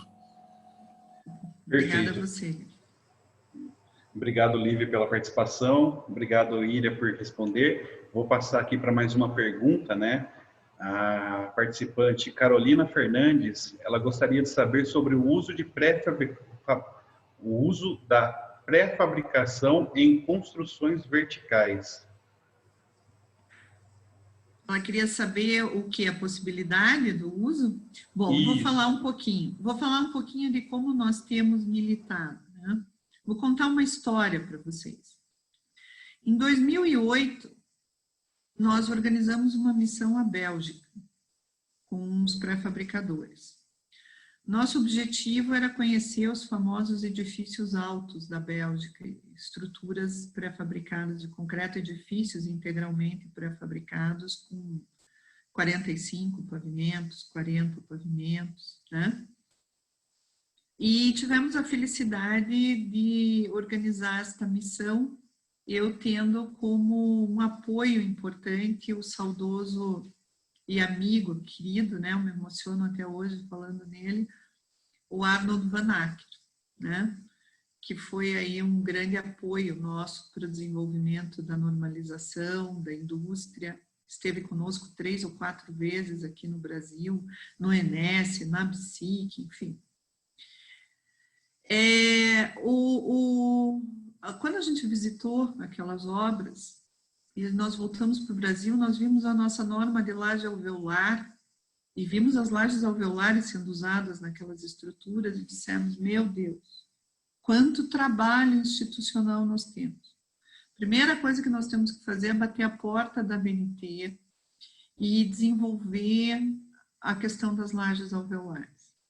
Aí tinha um núcleo de estudos e tecnologia de pré-fabricação, que foi um laboratório que nós construímos na Universidade de São Carlos, dentro de um projeto FAPESP, nós construímos e a universidade equipou, e aí começamos a fazer os primeiros ensaios de cisalhamento e flexão de laje alveolar. Coordenados ali pelo professor Marcelo Ferreira, nós apresentamos a primeira vez na FIB o maior trabalho de estudo de elementos em escala real. Foram 45 elementos testados, né? Adentramos na comissão 6 de pré-fabricados da FIB e começamos a participar do desenvolvimento da nova versão do boletim de lajes alveolares da FIB. Esse boletim é um material pré-normativo de Eurocódigo na Europa. E eu e o professor Marcelo, principalmente o professor Marcelo, né, começamos a participar de todo esse movimento da comissão 6 e ver o quanto nós tínhamos que melhorar, e isso a PSIC teve um papel fundamental, o quanto nós tínhamos que melhorar e desenvolver as nossas normas para dar ao projetista a segurança necessária de usar as lajes alveolares e também de trabalhar com os aspectos que envolviam a questão de ligações, estabilidade global, a resistência ao fogo. E aquela telinha que eu botei ali de desenvolvimento da norma, ela veio muito induzida pela necessidade de nós melhorarmos a nossa normalização. Porque até para eu poder controlar a qualidade ou avaliar a qualidade desses empreendimentos, era necessário que existissem tais parâmetros, né? Então, nós fizemos um trabalho de normalização intenso, né? Tivemos um apoio muito grande da engenheira Inês Batagim, né, que abrigou no CB18 as normas de produto, né, porque também começamos a perceber o grande uso de painéis de fachada. Muitas vezes nós temos o pré-fabricado em edifício alto na fachada, não na estrutura. Então, nós precisávamos urgentemente, às vezes o pessoal diz, por causa do Minha Casa Minha Vida, vocês fizeram a norma de painel? Eu disse, não, a norma de painel em 2008, quando a gente voltou da Bélgica, eu sentei com a Inês e disse, Inês, nós precisamos de 3 normas de produto urgente, laje alveolar, que já existia uma, mas era muito ruim, muito fraquinha, né? Painel e estaca. E aí, sim, só que não conseguimos produzir as 3 normas junto com a BNT simultaneamente, porque normalmente o pessoal que trabalha nas comissões é o mesmo. Mas o primeiro aspecto que viabiliza nós galgarmos aí um número maior de pavimentos é esse trabalho intenso que foi feito de um respaldo de normalização. Começamos a também trazer profissionais internacionais para o Brasil. Fizemos reuniões específicas dentro da ABS, usamos a estrutura da FIB para trazer esses profissionais para cá. Estamos agora também a ponto de lançar internacionalmente o manual da FIB de edifícios altos pré-fabricados de concreto. Esse case do Parque da Cidade está lá dentro, né? Chama a atenção uma obra com subsolo de 5 pavimentos, pré-fabricado, e depois sobe numa torre 17, na outra 20 e na outra 25 andares, onde só o pilar foi executado no canteiro. Daí você diz assim, isso é coisa de São Paulo, é coisa da capital, né? Aí nós temos no interior de Santa Catarina, Jaraguá do Sul, tem um edifício lá também de quase 68 metros, um negócio assim, até o Lívia acho que sabe melhor a altura desse edifício. A gente trabalhou junto aí num artigo que deve ser publicado na próxima revista do Ibracon, justamente sobre edifícios altos pré-fabricados, né? Mas isso a gente tem trabalhado na FIB, tem trabalhado na Comissão 6, agora nessa última missão técnica da PSIC, nós fomos ao Japão. No Japão, nós visitamos um edifício de 33 pavimentos, integralmente pré-fabricado, com todos os dispositivos para absorver cargas acidentais devido a sismos, né? Então, você pode sim utilizar o pré-fabricado para qualquer tipo de projeto. O que é importante é como você vai tratar ele já lá no projeto. As considerações que você já vai estar sendo vão estar sendo feitas lá no projeto. Por isso que eu insisti tanto na qualificação dos projetistas envolvidos, principalmente nas obras que requerem requisitos específicos, que são mais complexas. Não só isso, mas também, não só a qualificação, mas também um ATP, uma avaliação técnica de projeto. No caso desses empreendimentos ali do Parque das Cidades, eu falei para vocês que da fase A teve um ATP que foi realizado pelo engenheiro Eduardo Millen. Os projetistas que estavam envolvidos também eram super qualificados nessa área. Então, existem cuidados que devem ser tomados, precisam ser tomados, né? Mas a utilização em si do pré-fabricado, né? Na véspera de Copa e Olimpíada, se não fosse pré-fabricação, os estádios não teriam saído. Eu costumo brincar com o nosso pessoal dentro da associação, né? Digo para eles, olha, vocês carregaram o piano da Copa e das Olimpíadas, né? Claro, existiam as construtoras executando, mas existia por trás a indústria do pré-fabricado dando respaldo a tudo isso, né?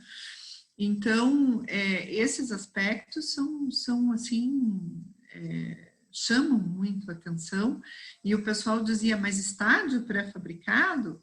Pré-fabricado não é uma estrutura, entre aspas, como eu ouvi algumas perguntas de leigo, mole.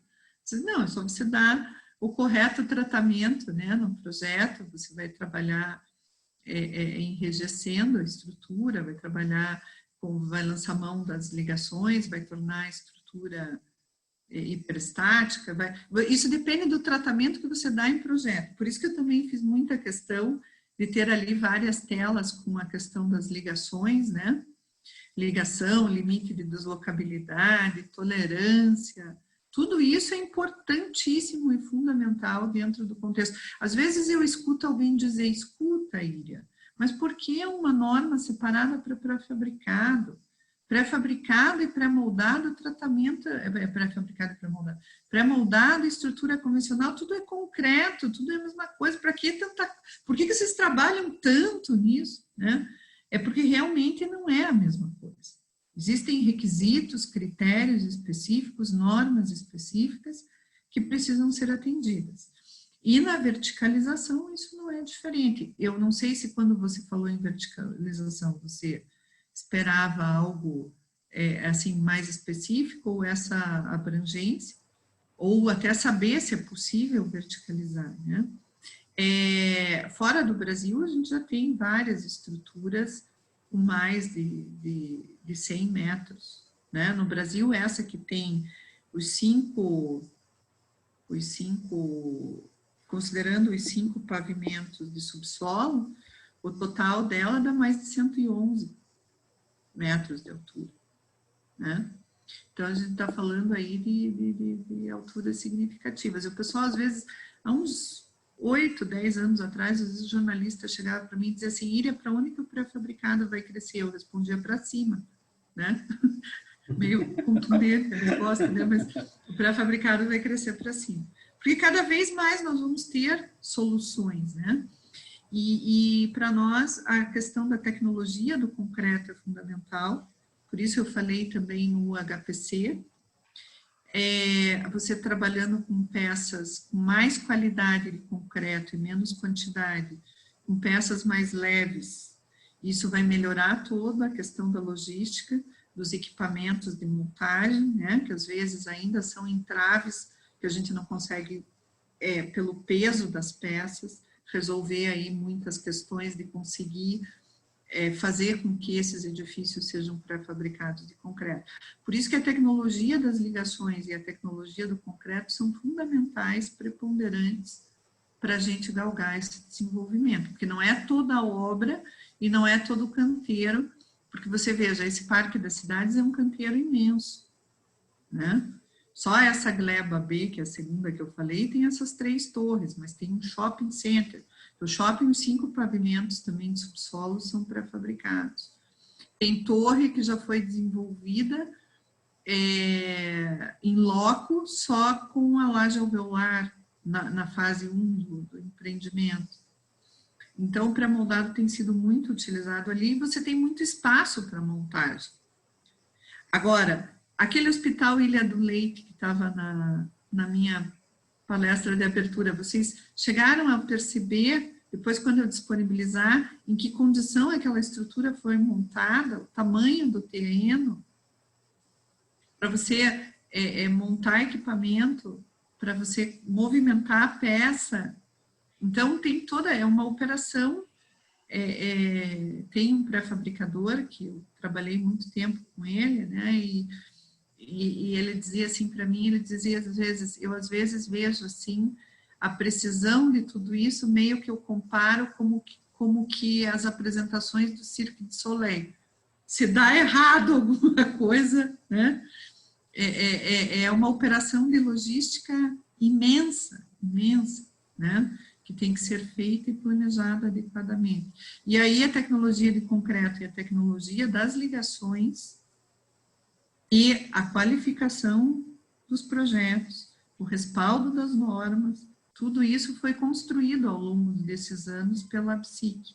Vários desses profissionais de fora, muitas vezes nós nos reuníamos, o Liv lembra, reuniões com o King Elliott, da Inglaterra, dentro da BES, sendo realizada com os projetistas, reunião com o Cardal, da Dinamarca, um edifício pré-fabricado mais inclinado do mundo, 15 graus em direções opostas, mais de 60 metros de altura, todo ele em painel pré-fabricado, uma loucura. Vai lá, visita a obra, faz missão, convida o cara para vir para cá, organiza a reunião, mesa redonda, com projetista, tirando dúvida, explicando, concepção de projeto. É um trabalho que nós temos por detrás disso aí de muitos anos e de uma militância institucional importante da ABSIC. Maravilha, Ilha. Primeiramente, queria agradecer a todos novamente pela participação. Nós tivemos hoje aqui praticamente 60 participantes, né, da palestra. Estamos aqui com diversas perguntas. Eu vou selecionar somente mais uma, Ilha, né, para que a gente possa encerrar a palestra, né? A gente poderia ficar aqui hoje por horas falando com você, dado o seu conhecimento, né, que é um vasto conhecimento e que você pôde proporcionar um pouco hoje aí com a gente, né?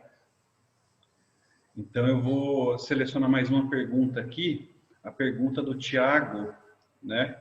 Ele faz a pergunta aqui da seguinte forma, na verdade ele está pedindo uma dica de procedimentos, né? Dicas de procedimentos de concretagem de capeamento de lajes a céu aberto, por causa das intempéries que tem, né, no decorrer desse processo. Então ele pede alguma dica nesse sentido. Veja, na norma atual, que eu citei lá no início, a norma de laje alveolar, nós já tínhamos na primeira revisão dela trabalhado um pouco com o procedimento, né? Com as preocupações de como deveria acontecer o capeamento. O Liv sabe, essa é uma discussão que sempre nos consome na norma de laje alveolar um bom tempo, porque o capeamento é uma etapa assim, bastante importante. Muitas vezes também ela não está a cargo do pré-fabricador, ela é executada pela construtora. Como ela é executada e como ela é controlada, às vezes isso tem que estar muito bem amarrado já no contrato. E nós percebemos que havia em relação àquela primeira versão da norma, que era bem fraquinha, né? Que havia essa necessidade de ter o procedimento ali de capeamento da laje alveolar mais detalhado. Melhorou nessa segunda versão da norma, mas nessa terceira, ainda ontem de manhã, nós tivemos a penúltima reunião desta revisão. E vai melhorar um pouquinho mais. O que fazer em relação à chuva? Aí é uma questão difícil de eu te responder, Porque, mesma coisa quando você está fazendo uma concretagem de uma obra convencional, né? Sim. Você tem que tomar os devidos cuidados para que você não tenha esse capeamento sendo executado em um dia que esteja chovendo muito. A mesma coisa que uma obra convencional. Está aqui conosco o Douglas, né? Douglas, PhD aí, especialista em concretagem. Se está chovendo a cântaros, vocês não vão liberar determinada concretagem de uma laje. Acontece a mesma coisa aqui com o capeamento. Mas eu recomendo que você acompanhe na norma, tem ali na relação a norma de laje alveolar, e agora nessa segunda etapa ela ainda está um pouco mais detalhada, essa questão. E aí também é uma questão de planejamento, por isso que o planejamento é super importante. Quando eu falei em planejamento, em gargalos, em situações possíveis que possam acontecer, né? Eu me referia justamente inclusive a questões como essas, né? Em determinada etapa eu vou ter que estar executando o capeamento. Quem está responsável pelo capeamento? Qual é a interferência?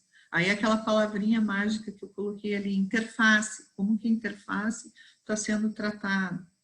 É você fazer esse exercício de planejamento.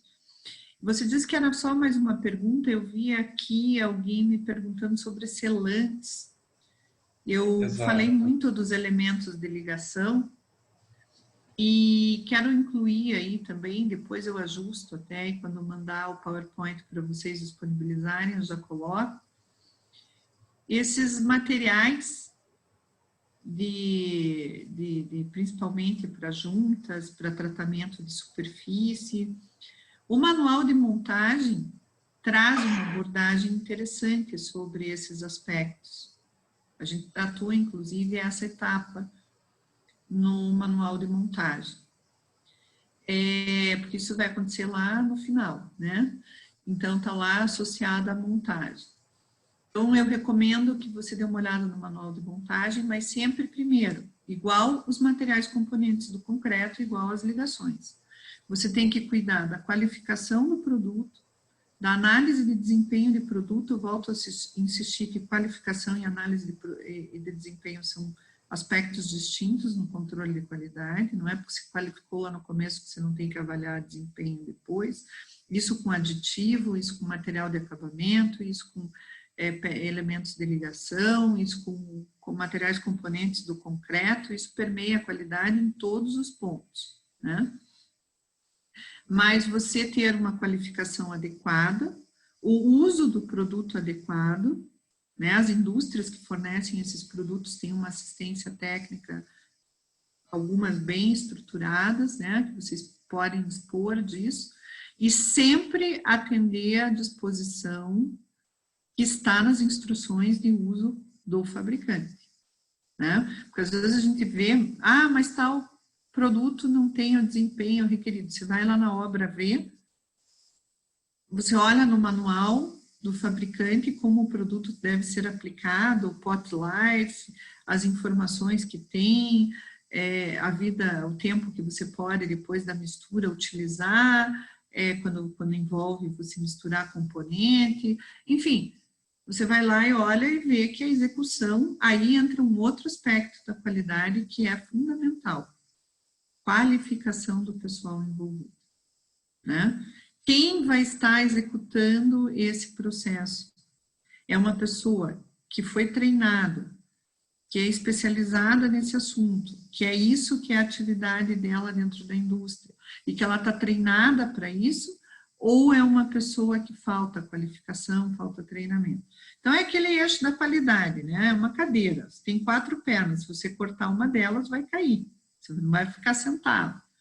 Então, eu tenho que treinar o pessoal, eu tenho que ter o produto qualificado, eu tenho que...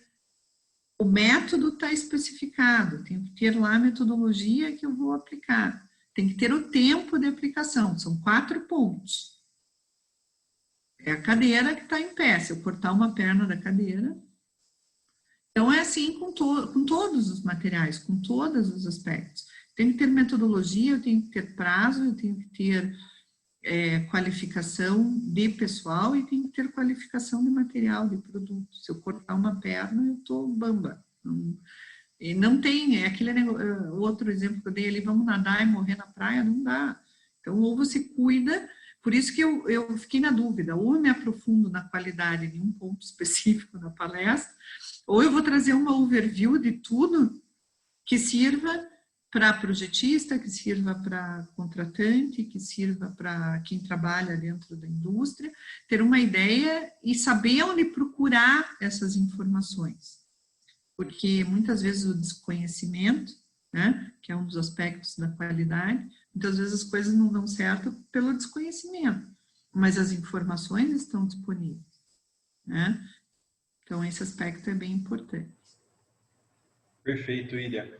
Vou abrir a palavra também ao Rafael Timerman, né, que é o coordenador da Divisão Técnica de Estruturas do Instituto de Engenharia, e ao Douglas também, para que eles possam fazer as considerações finais aqui, a excelente palestra que você, Ilha, ministrou para a gente. Bom, Ilha, boa noite. Boa noite, Rafael. Bom te ver. Eu fiquei quietinho. Saudades de vocês todos aí, né? Nem me fale, todos estamos. O Lívia aí está conosco aí também. Obrigado, Lívia, pela presença, mas a gente fica quietinho aqui porque está muito bem representado, né, Ilha? Eu e o Douglas, a gente formou um grupo muito legal na divisão de estruturas e a gente precisa dar oportunidade para essas pessoas, assim como foi me dado 10 anos atrás. Eu não vou nem falar que eu já estou velhinho, mas já estou chegando lá também, né, Lívia? Mas é importante dar oportunidade para essas pessoas novas no sentido delas também entrarem na nossa área, né, de estruturas, materiais, pré-fabricação, enfim. E eu fico muito feliz, não só por eles terem representado muito bem a divisão de estruturas, né, mas também a engenharia nacional. Isso é muito importante ter esse tipo de coisa. E obrigado, Ira, de novo pela sua disponibilidade. Você é muito querida e a palestra, como sempre, dispensa comentários. Fantástica. Eu fiquei quietinho aqui, juro que eu ouvi tudo e fiquei quietinho. Eu agradeço mais uma vez pela oportunidade, né? É muito bom também estar entre amigos, né? Para ter assim esse feedback assim bacana, agradável, né? Mais do que colegas de profissão aí, né? Temos aí militado juntos em diversos contextos, né? Verdade. Para mim foi recebi o convite de vocês assim com muita alegria e estou aí, a Psique, né? Estamos aí à disposição sempre que vocês julgarem oportuno. Sempre estaremos aqui de portas abertas a vocês aí. Lembrando a todos que estão nos acompanhando aí também, né? A gente está na iminência do primeiro congresso virtual do IBRACON, que vai acontecer na próxima semana. De suma importância a participação de todos, mudança de paradigma do IBRACON, normalmente é um congresso presencial. Infelizmente, devido a esse caos que a gente está vivendo mundial, né? Nós tivemos também que mudar o IBRACON, a forma de trabalhar o congresso, e na próxima semana espero estar com todos aí. A gente está trabalhando bastante aí para dar tudo certo. Então, espero todos estar contando. Douglas, fala aí, por favor. Tudo bem, Douglas? Tudo bem. Correria de sempre. Mas obrigado, Iga, pela palestra. Acho que foi muito boa, todo mundo aqui gostou. Estou vendo aqui que a Inês Batagini está te mandando um abraço aqui, o Xíndigo também.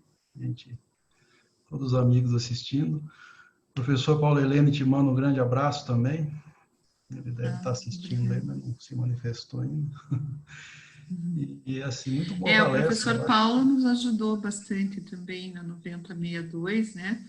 Sim, desenvolvemos juntos aí, fomos visitar a indústria, fomos avaliar as amostragens, né? O que está contido hoje em termos de controle de qualidade de concreto.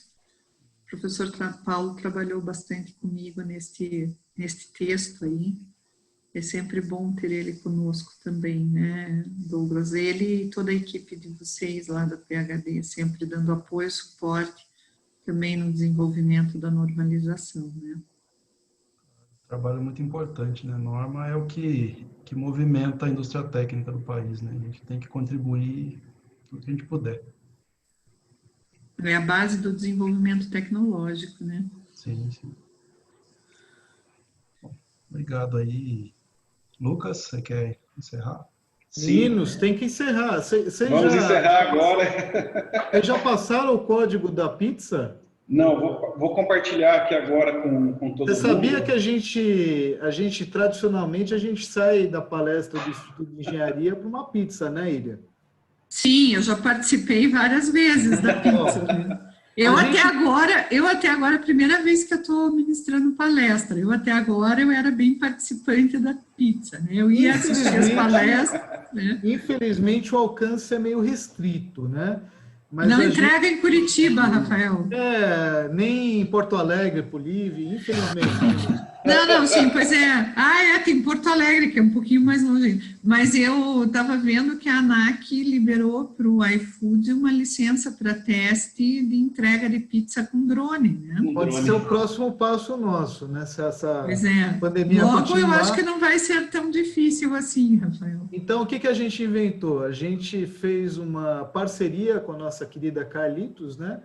E todos que acompanham a nossa palestra recebem esse código no final da palestra, né, no qual eles podem ligar na pizzaria e, se tiver no alcance do delivery do Carlitos, é só citar esse código aí que o Lucas está mostrando e vão ter 20% de desconto na pizza. Né, Lucas? Desculpa. Exatamente. Não, que isso, Rafael. Agradeço a apresentação sua. Realmente é isso que o Rafael falou, né? O pessoal aí que for da Vila Mariana, né? Todo mundo que for da Vila Mariana. Não só Vila Mariana. Aqui no centro de São Paulo tem entrega. Também grande, entrega no centro. Não é só Vila Mariana, não. Precisa ligar lá, obviamente, e ver que hora, até que horas que vão entregar. Não, até que horas eles vão, mas ver o ponto que atendem, né? Perfeitamente. E aí é só falar também o código promocional nosso, né? Que é pré-moldado. E aí a pessoa vai ganhar 20% de desconto aí na pizza. Detalhe, viu, Ilha? Tem que ver a palestra uma vez por semana, porque a gente troca o código. Na próxima palestra não vai ser pré-moldado de novo. A gente colocou o pré-moldado justamente em homenagem à tua palestra, né? Tá bom. Obrigada, agradeço toda a deferência dos meus amigos aí do Instituto, né? Maravilha. Então é isso, pessoal. A gente vai encerrando por aqui já essa excelente palestra, essa excelente noite que a gente conseguiu passar, né, aqui com muito conteúdo, muito conhecimento, né, e ao lado de pessoas aí grandiosas da nossa área. Então, boa noite a todos. Muito obrigado a todos por terem participado, por terem doado um pouco do seu tempo. Ira, principalmente você, obrigado por ter doado esse tempo para nós, né? E aí vamos seguindo com as próximas palestras aí no Instituto de Engenharia.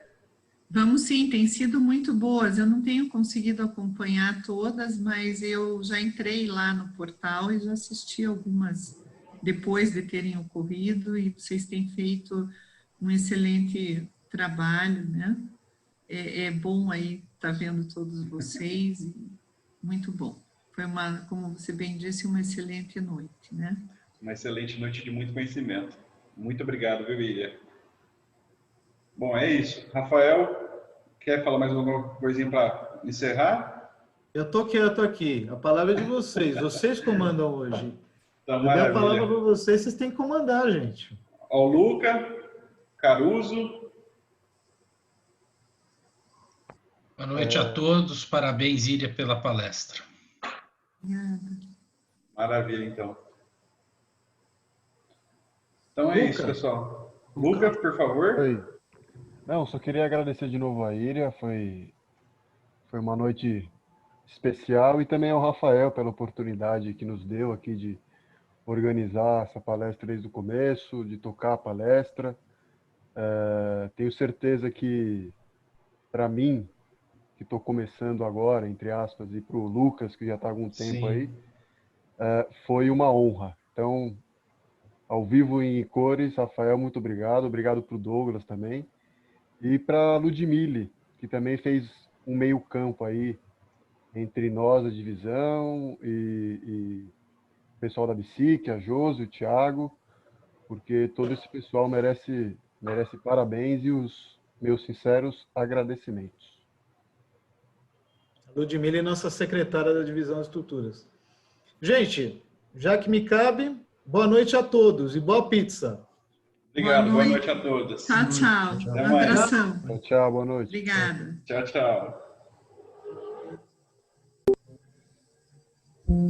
1916. Quando minha história começou, você ainda não havia nascido, mas eu já pensava em você. Apesar de não ter fins lucrativos, carrego uma missão ambiciosa desde o meu nascimento: promover a engenharia em benefício da qualidade de vida da sociedade. Este comprometimento com o desenvolvimento do país me fez começar a utilizar o meu espaço para gerar encontros e conectar pessoas.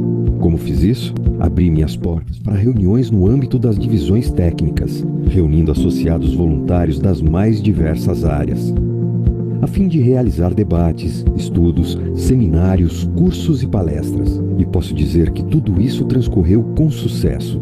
Criei um verdadeiro exército de engenheiros cidadãos que deram vida a projetos que defendem o interesse público, a engenharia e o desenvolvimento científico do país. Projetos que promovem o avanço econômico, cultural e social com ética profissional e determinação. Você pode não saber meu nome, mas com certeza conhece muitos dos meus feitos. Afinal, são mais de 100 anos de história que acumulam experiência, tradição e credibilidade em minha bagagem. Mas não se preocupe, minha missão de contribuir com o desenvolvimento da sociedade não envelhece, ela se renova constantemente. Atuo de maneira integrada, conectada e sem fronteiras geográficas. Meus eventos e reuniões podem ser acompanhados presencialmente ou pela internet. Mantenho meus associados atualizados por informativos e publicações colaborativas, que são escritas pelo verdadeiro protagonista desta história, você. Você pode não ter me visto nascer, mas saiba que contribuiu para que eu estivesse aqui hoje. Afinal, sou feito por pessoas. Se já me conhece, é associado ou contribui com a minha causa, o meu mais sincero obrigado. Se não me conhece, tenha certeza, minhas portas estão abertas para novos associados que tenham o desejo de escrever novas páginas desta história. Apesar de ter nascido no passado, sempre atuarei por um bom futuro. Muito prazer, somos o Instituto de Engenharia.